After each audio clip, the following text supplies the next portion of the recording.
Kaixo, ongi etorria, logaritmoekin hasiko gera, baina bere definizioa eman aurretik historia pixka bat atzera egingo dugu, joango gera orain dela 100 urte atzera, 1700 urte ingurura, eta zergatik, garai hartan sortu zirelako logaritmoen taulak, 1714 urtean.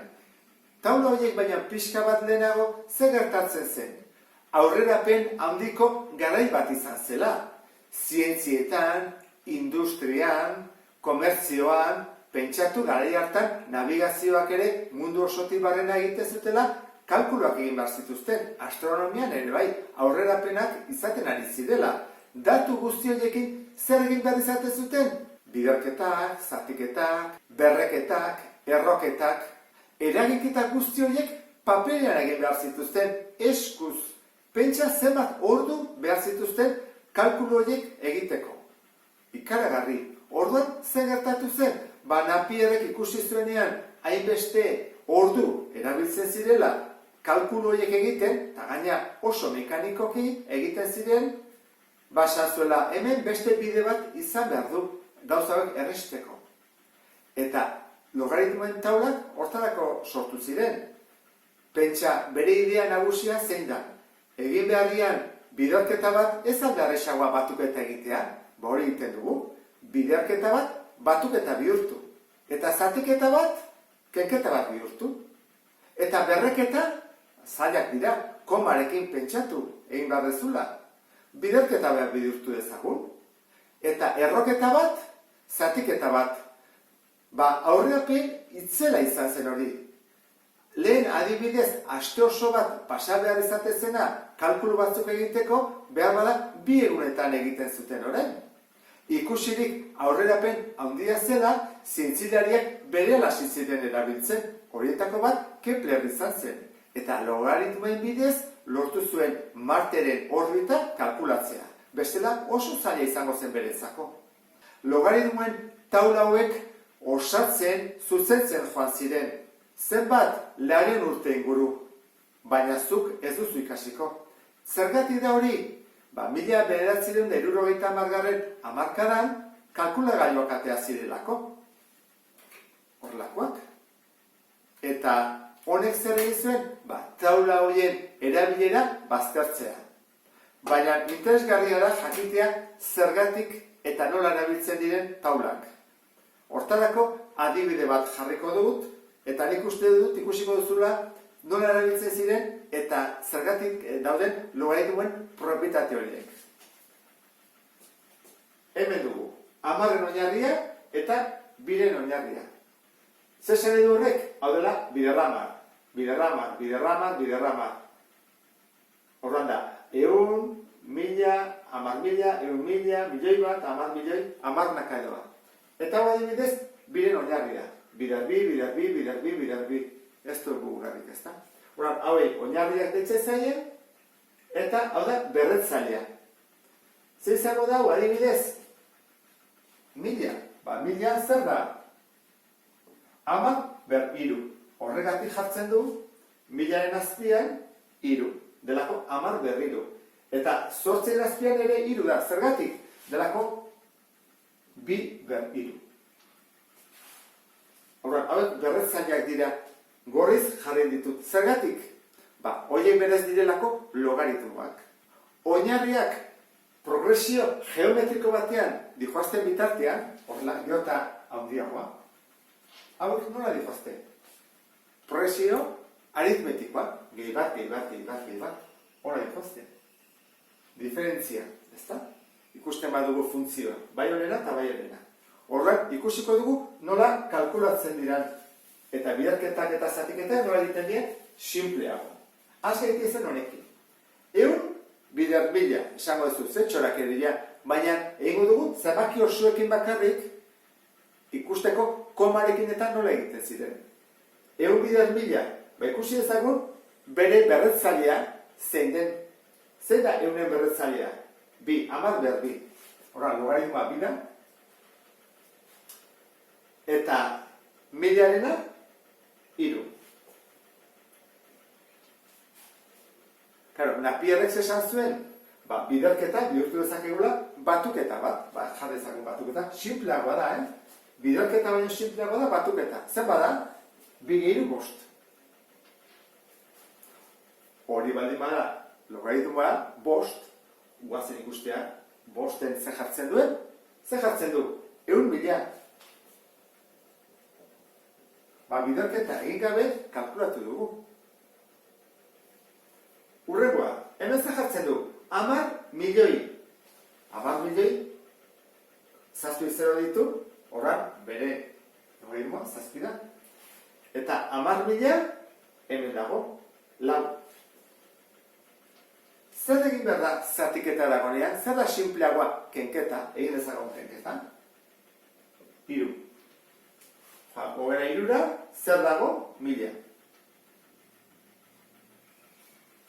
Ikusten duzu, biderketa egin beharrian, gu batuketa egiten direla. Eta zatiketa egin beharrian, kenketa.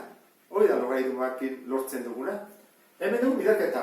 852 berri egingo dugu, baina orain oinarria ez da 10. Oinarria 2 da. Guazen ikustea, 2ko oinarria 8. Zer da? 3 logaritmoa. Eta biderketa delako batuketa egin behar da, sinpleagoa. 32. 32 hemen da. 5. 8. Guazen ikustea, 8 zer jartzen duen, 256. Egin dugu biderketa. Derrexea, ez da? Zatiketa. Guazen ikustean, dagoen 1024. 1010. Zatiketa, bihurtzen dugu, kenketa. 128. Hemen dago, 7. 10, 7, 3. 3, 8. Hemen dugu adibidea. Ordan, ikusten duzu, asko sinpleagoa dela logaritmoekin. Batuketa eta kenketak egiten direlako, egin behar zatiketa eta biderketa. Ze gertatzen da berreketa eta erroketekin? Berdina, bihurtzen ditugula biderketak eta zatiketak. Ordan, hau ulertuta, orain bai joango nitzakela definizioa esatea. Eta horretu ulertuko duzu. A eta B bi zenbaki erreal positibo baldin badira. Beraz, ezin dute izan negatiboak. Hori da, lehenengo baldintza. Non A baten desberdina baldin bada, zein da beren logaritmoa oinarrian al izanik? Kalkulatzen da era hontara. Baldin badugu logaritmoa oinarria 2, adibidez. Eta jakin nahi dugu 8-rena, egiten da era hontara. Oinarria ber logaritmoa, zenbaki bat, berdin argumentua, 8. Bik ze berretzaile izan behar du 8 lortzeko? 3, ez da? 2 bider 2 bider 2. Horrek esan nahi du logaritmoa 3 dela. Ulertu behar duzuna da, oinarria 2 dela eta hau dela bere berretzailea. 2 ber 3, logaritmoa berretzailea da. Eta hau, esango nuke argumentua edo emaitza. Esan dugu A eta B bi zenbaki erreal positibo direla. B ezin da izan 0. Guazen pentsatzea, logaritmoa, jarriko dugu oinarrian 10. Ezta? Eta hemen 0. Lortu ezakegu hemen logaritmo bat non emaitza 0 ematen duen? Guazen egitea. 10 ber zenbaki bat, ezakeguna, berdin 0. 10 berretu dezakegu zerbaitekin 0 izateko? Ez. Horregatik, argumentu izan behar da positiboa. 0 baino handiagoa. Ezin da izan 0. Ezin dugu lortu. Baina C bai izan daitekeela negatiboa. Bi hauek izan dute positiboak. Baina C negatiboa izan daiteke. Hori da diferentzia.